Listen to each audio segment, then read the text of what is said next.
Alladzi faddala bani adama bil ilmi wal amal. Asyhadu an la ilaha illallah wa asyhadu anna Muhammadan abduhu wa rasuluh la nabiyya ba'dah. Allahumma fasholli wa sallim wa barik ala sayyidina Muhammadin fil awalin wa sholli wa sallim wa barik ala sayyidina Muhammadin fil akhirin, amma ba'd. Alhamdulillah, segala puji kita panjatkan kehadirat Allah Subhanahu wa taala. Di pagi ini kita diberikan sehat walafiat.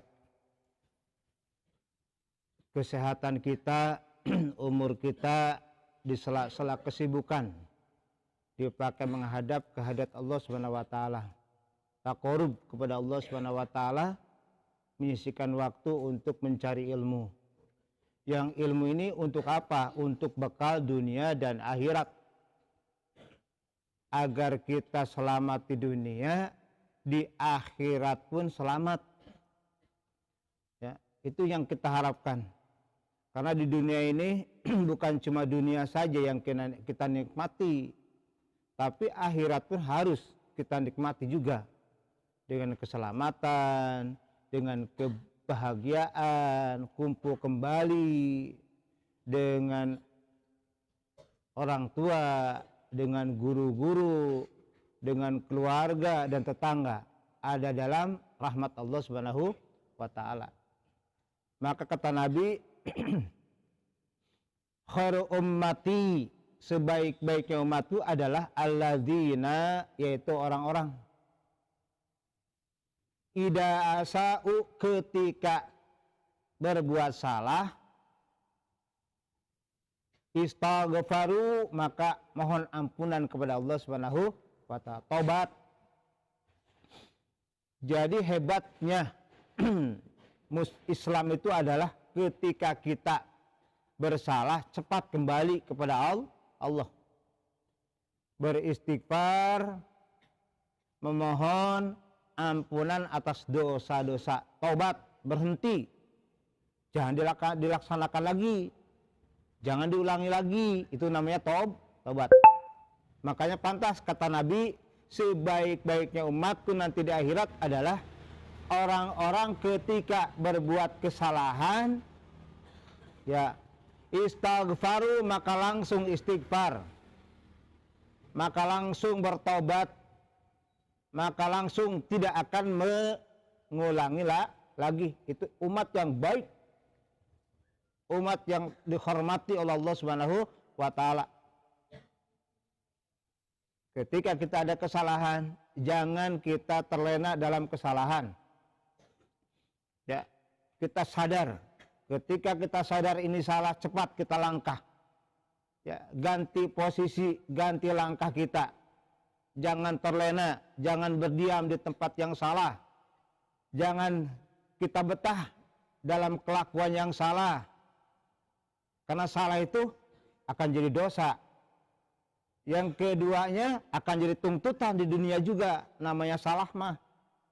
Ya, tidak ada ketenangan hidup. Karena kalau hidup di sekelilingnya kelakuan kita salah, pasti gelisah, pasti resah. Itu akibat dari salah. Makanya hijrahlah, pindahlah dari salah ke hak, dari salah ke tempat yang benar, yang diridhai Allah Subhanahu wa taala. Ya. Jadi ketika kita bersalah, segeralah melangkah, merubah, renovasi, ya, untuk menjadi yang baik dan beristighfar, astaghfirullahaladzim min kulli dzambin la yaghfirud dunuba illa anta faghfir lana maghfiratan min indika warhamna innaka antal ghafurur rahim. Itu istighfar. Ya.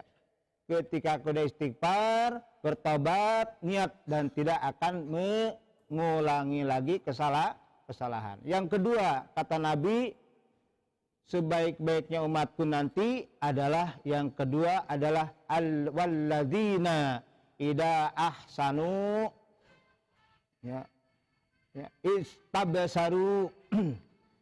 Yang kedua adalah orang-orang ketika mendapatkan kebajikan, sudah melaksanakan kebajikan, nah bergembira hati, senang hati. Alhamdulillah saya sudah bisa ngaji.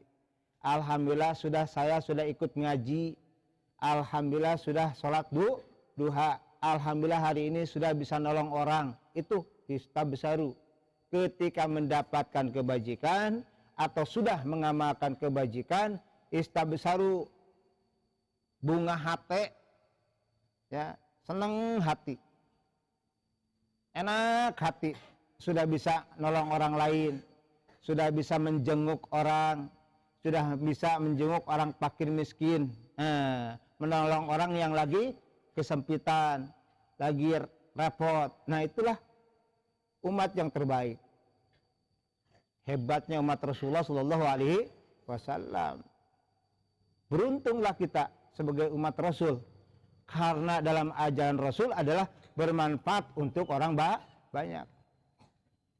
Ya, dalam ajaran Rasul ditebarkanlah silaturahmi, ya, ditebarkanlah perdamaian, ditebarkanlah ketenangan hati, ditebarkanlah hati diisi dengan dzikrullah, supaya kita di dunia sampai akhirat nanti selamat.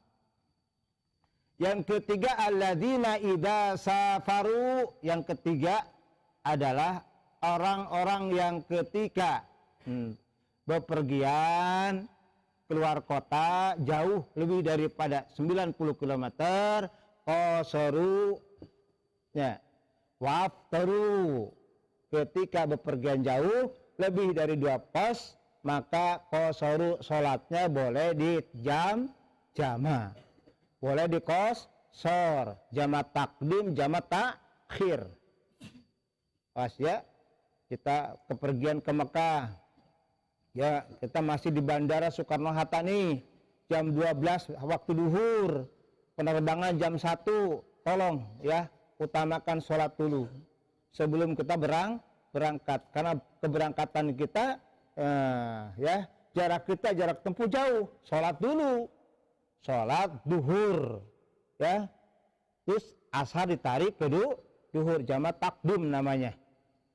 Sholli fardhu duhri majmu'an ilaihil asru qasran rak'ataini. Ya Allah, aku niat sholat duhur dijamak, digabung dengan sholat asar 2 rakaat. Allahu Akbar, itu jamak qasar. Ya, disunatkan, ya, disunatkan sahibul waktu yang didulukan. Ya, kalau duhur dulu lah, nanti duhur narik sholat asar. Niat aku sholat duhur jamak dengan asar 2 rakaat. Itu aja yang singkat saja ya, 2 rakaat. Nah sudah sholat duhur, qomat lagi, niat sholat asar, niat aku sholat asar 2 rakaat, usolli fardal asri, qasran atau maksuratan rak'ataini lillahi ta'ala, niat aku sholat asar 2 rakaat karena Allah, karena sudah niat jamak tadi duhurnya. Ya, itu yang singkat saja ya, singkat. Ada juga yang usolli fardal asri majmu'an ilahi duhru, boleh, tapi yang ringkas itu karena kita sudah niat jamak tadi. Yang pertama, niat aku sholat jamak duhur dengan asar 2 rakaat. Ketika sholat asar, niat aku sholat asar 2 rakaat qasar karena Allah. Itu jamak, itu rukhsah, kebijakan dari baginda Rasulullah Shallallahu Alaihi Wasallam. Ketika kita kepergian jauh, ya, kita jarak tempuh jauh, maka sholatnya bisa jamak duhur sama asar, ya. Terus maghrib dengan isya. Subuh tidak bisa dijamak. Subuh aku jamak dengan sholat duhur, tidak bisa. Subuh mah tetap subuh. Nah, dan kalau maghrib, nah maghrib dijamak tetap maghrib, walaupun qasar itu tetap 3 rakaat. Yang bisa qasar itu adalah, yaitu yang dikurang itu cuma yang 4 rakaat. Duhur bisa 2 rakaat, asar 2 rakaat, maghrib tetap 3 rakaat, isya 2 rakaat, subuh tetap 2 rakaat. Ya Allah ya, awas kita menghukumi agama harus dengan ajaran Rasulullah Shallallahu Alaihi Wasallam. Jangan semau gue ibadah mah, harus dengan ketetapan yang ditetapkan oleh Al-Quran dan hadis Rasulullah Shallallahu Alaihi, termasuk ijma ulama. Aduh, saya mah pengen sholat subuh teh karena bangun tidur badan segar, pengennya 8 rakaat tuh karena badan seger. Pagi-pagi hitung-hitung olahraga, jangan. Tetap aja sholat subuh 2 rakaat, tidak boleh ditambah, tidak boleh dikurangi, karena itu ketetapan dari Allah Subhanahu wa Ta'ala ya. Kadang-kadang kan suka begitu ya, kenapa ya sholat duhur siang hari panas 4 rakaat, sholat subuh pagi-pagi seger 2 rakaat pengen ditukar misalkan. Jangan, karena itu ketetapan agama yang ditentukan oleh Allah ya, oleh Rasulullah Shallallahu Alaihi Wasallam. Itu. Jadi insya Allah alhamdulillah kita bersyukur di pagi ini hari Minggu ya, tanggal berapa sekarang teh? 16 ya. 16. Kalau santri itu selalu ngitung kalender ya. Karena nunggu kapan ayahku datang. Kapan ibuku nengok ya. Tanggal 16. Ini alhamdulillah kita bersyukur kehadirat Allah Subhanahu wa Ta'ala diberikan sehat walafiat. Mudah-mudahan kesehatan kita ya dicatat oleh Allah Subhanahu wa Ta'ala, dicatat sebagai syukuran ya, sebagai bersyukur kehadirat Allah Subhanahu wa Ta'ala. Kita dilanjut hanca kitab Muhtarul Hadis. A'udzubillahi minasyaitonirrajim. Bismillahirrahmanirrahim. Yang kemarin itu yang mana ya hadisnya? Halaman 160 ya. Ya ma'asyaras sabab, golongan dong anom, anak-anak muda, ya nggak apa-apa ya, santri masih pembekalan untuk rumah tangga, pembekalan untuk kehidupan, pembekalan untuk semua. Makanya santri insya Allah ya, ini masalah pernikahan ya, kita juga akan nikah lah ya. Masa nggak nikah? Bekali dulu nikahnya sebelum kita melangkah dengan jenjang pernikahan. Bekali dulu ilmunya, ya ilmunya. Ya masyarakat sabab, golongan-golongan wong anom, pemuda-pemudi, manis tatoa mingkumul ba'at fayatajawaj. Man utai sapa wong iku istato'a mampu isi wong itu orang ya, barang siapa yang mampu minkum saking sira kabeh dari kalian, kata Nabi, barang siapa yang mampu dari kalian untuk apa? Al-ba'ata ing biaya, kemampuan biaya, mampu dengan biaya, mampu dengan ilmunya, mampu dengan pembekalan, bukan materi saja, bukan uang saja di sini. Al-ba'at, ya, kemampuan, ya, materi, ya, segi fisik juga, di segi ilmiah sama. Ini al-ba'at, kemampuan, ya. Ketika orang mampu dengan kemampuan bekal rumah tangga, falyatajawaj, maka kudu nikah yesi wong, maka harus nikah. Ketika kita sudah mampu, ilmunya sudah siap, fisiknya juga sudah siap, nah ya, terus materinya juga sudah siap, karena sudah nikah pasti ada beban biaya ya, biaya untuk nikah, biaya untuk apa, untuk sehari-hari. Yang utama ilmu ya, ilmunya, ilmu rumah tangga, karena tanpa dengan ilmu rumah tangga akan ribut melulu, ribut. Tapi kalau dengan ilmu, istrinya berilmu, dewasa, cerdik, solehah, suaminya juga soleh, pengertian, ilmunya udah memiliki, maka insya Allah rumah tangga timbul sakinah, mawadah, warahmah. Kenapa rumah tangga selalu ribut? Inilah kekurangan ilmu. Ya, kekurangan ilmu.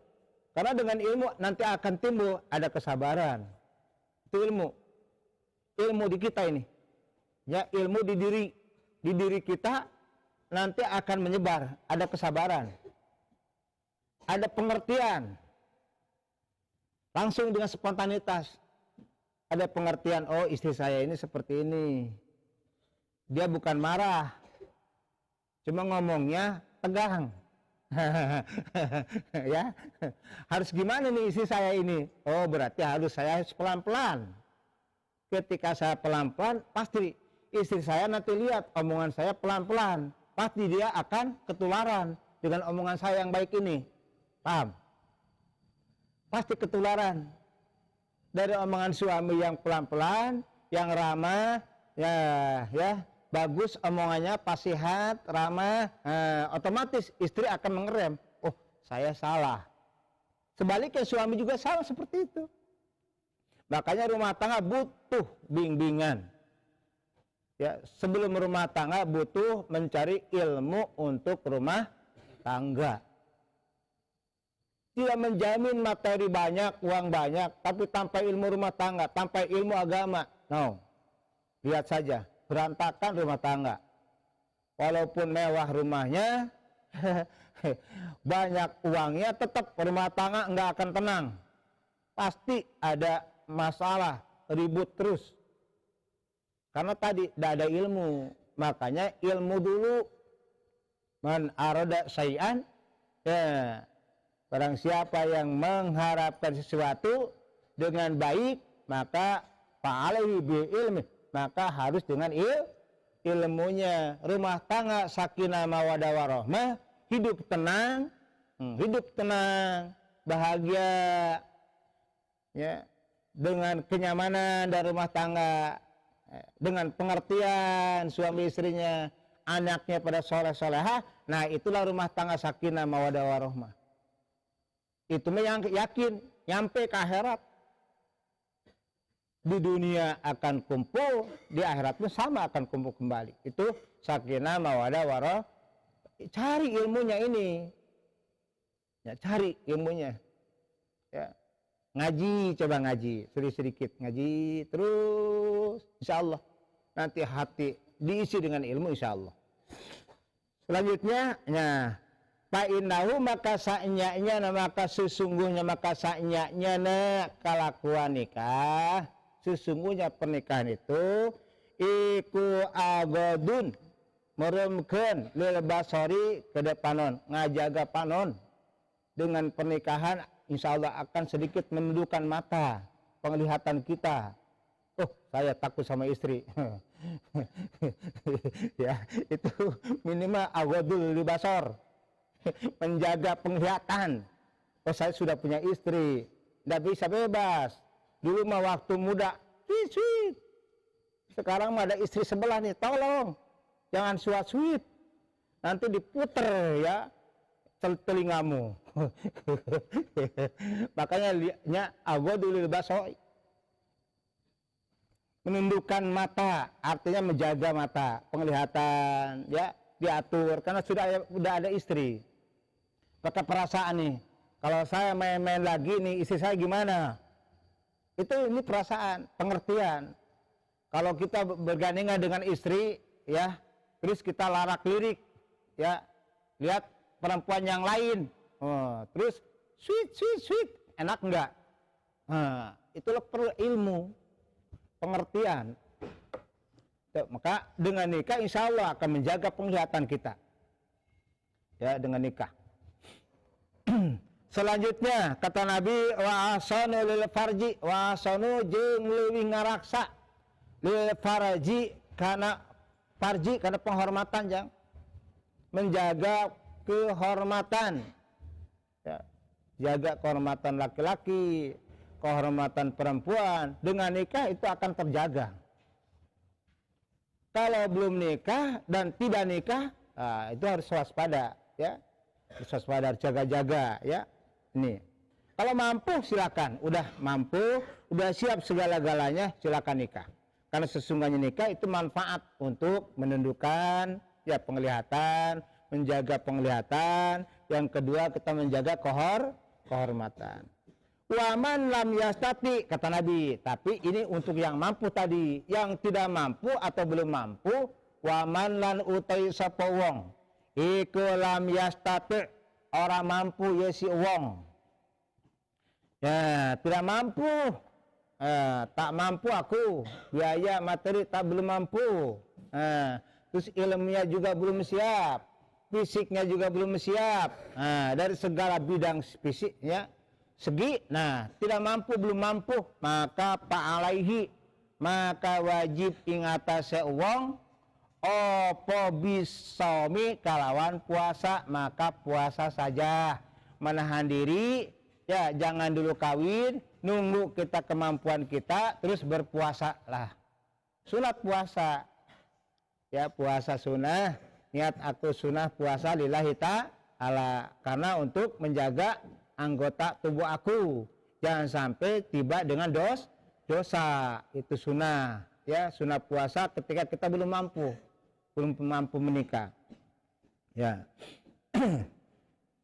Painau maka sa'nya-nya saum.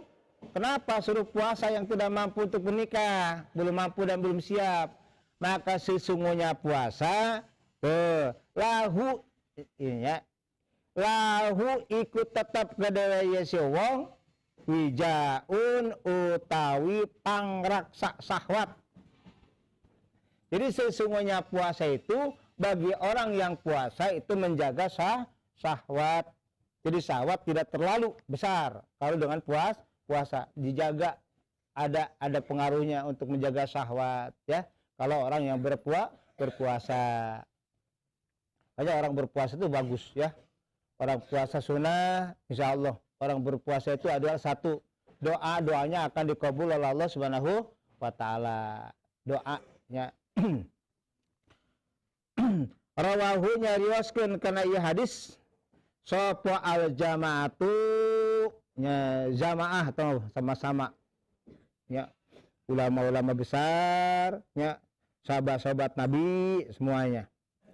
Ya kunu baka bukti iku pi akhir zamani ing dalam akhir zaman, ya kunu kalimat fil moderna nakis tak malu amali yarpa isma yang sibul obar hatina yakun ngaropakeun kana isimna nganasabkeun kana obarna. Pi akhiri zamani pi huruf jr akhiri maj sajma jara majrur talu kanu takdina kain maha nasab jara obar yakun muqaddam akhir mudaf ajamani mudafun kudu alamajana ibadun. Jadi isim yakun ma'akhir wajib ropa, alamat ropa dama beres. Matak ngaji kitab gulul pas kedua alatnya insya Allah mau di Jabaran. Ya bisa nanti baca ya. Yakunu baka terjadi baka buktos pi akhir zaman ikut tetap ing dalam akhir zaman sapa ubadun pirang-pirang hamba jalmi juhalun kang bararodo. Nanti di akhir zaman dunia tamam maju,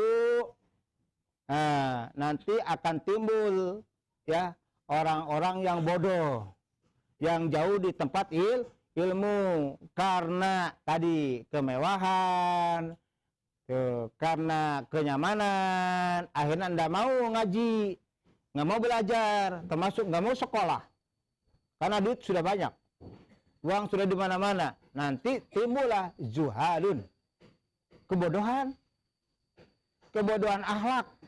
Dunia memaju tapi akhlak yang kritis ya, akhlak nanti yang kritis itu akan terjadi akhir zaman ini ya. Wallahu alam kapan, mudah-mudahan jangan sekarang akhir zaman ya. Masih jauh sekarang, masih banyak pesantren ya, masjid taklim insya Allah. nanti mah akan timbul orang-orang itu akan tidak mau mengaji, tidak mau sekolah, tidak mau belajar, karena sudah ya berkelimbung dari kemewahan, mewah-mewah semua. Nah, juhalun, ya akan timbul ya hamba-hamba yang bodoh-bodoh, jadi pimpinan lagi. Nanti itu mah bukan sekarang, nanti ya harus persiapan kita, jaga-jaga ya. Juhalun cara ini barodo ya. Balalenghar ngan eueuh adaban, eueuh agamaan, salat henteu, ngaji henteu, zakat komo, ngabangun masjid oga, masjid ge eueuh nu ngasupan, eueuh nu salat di masjid. Itu akan terjadi nanti di zaman. Ya, mewah masjidna mah, ngan eueuh nu salatna. Juhalun. Karena tadi kemewahan ya Allah luar biasa. Juhalun, bodoh. Karena bodoh apa? Karena bodoh terjadi bodoh. Karena Anda mau ngaji, nggak mau belajar, nggak mau sekolah, nggak mau pinter.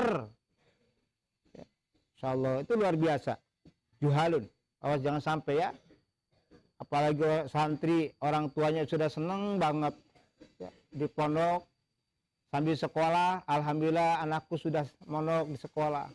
Datang ditengok sama orang tua, ngadunya minta ampun. Wah, jangan. Ya,